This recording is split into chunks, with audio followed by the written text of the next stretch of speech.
In 1997, at 7:20 in the morning, I was on my way to work, and 20 minutes before I was due to get there, I had a car pull out hydroplane in front of me, and I hit him head on. Like every other morning, I would have gotten up at 7 o'clock that morning, and I would have loaded the kids in the van like I normally do, because I would take them over to my sister's house and drop them off, and then she would put them on the bus and make sure they got to school. And I don't remember doing any of that. All I remember is after I gave her that $20 bill and told her I loved her and that I'd see her that evening, the next thing I remember is I woke up in an emergency room. And the only reason I know that was because Karen was telling me, hey, you're in the emergency room. I couldn't see. I was blind. I couldn't move. I was paralyzed. I couldn't even talk. So, they were asking me questions and asking me what happened, and I could hear most of that, but I couldn't answer. I couldn't talk. I couldn't get my voice to work no matter what I did. And I laid there, and I guess I thought about, okay, I've been in a wreck, and then it hit me, okay, I had the girls in the van with me. That's the one thing I remember most when I woke up and I wasn't able to talk. The only thing that I could actually get out of my mouth was, are my daughters okay? Because I actually thought that I had them in the vehicle with me when I had the wreck. And I look at that and I say,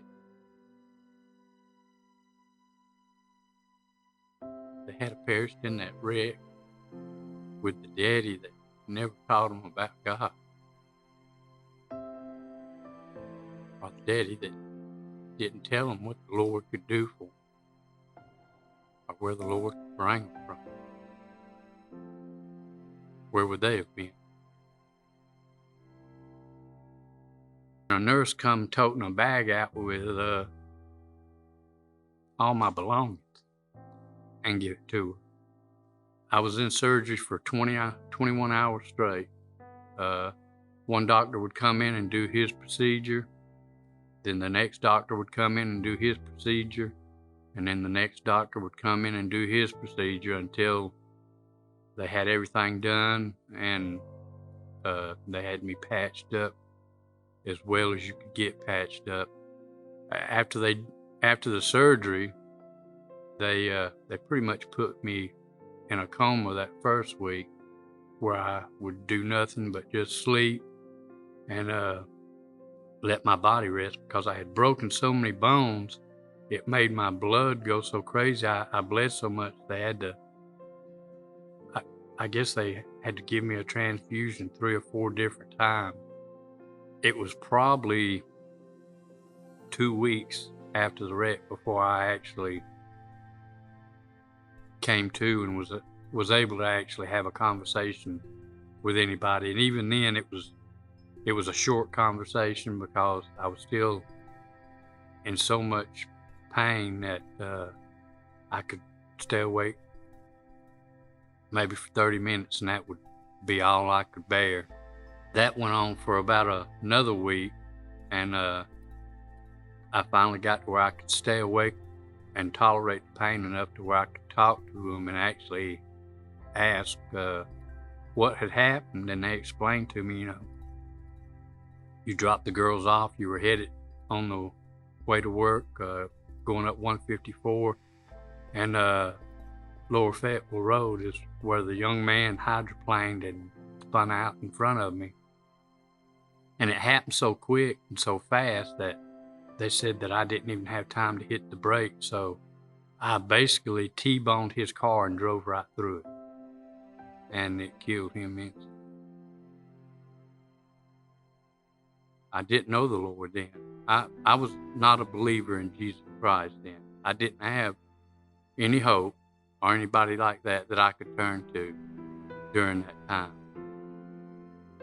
And like I said, thankfully, he brought me through that. But I said all that to say this, that years later, and it did take years before I was saved, that I started going to church with my wife, who was a member of New Beginning Baptist Church.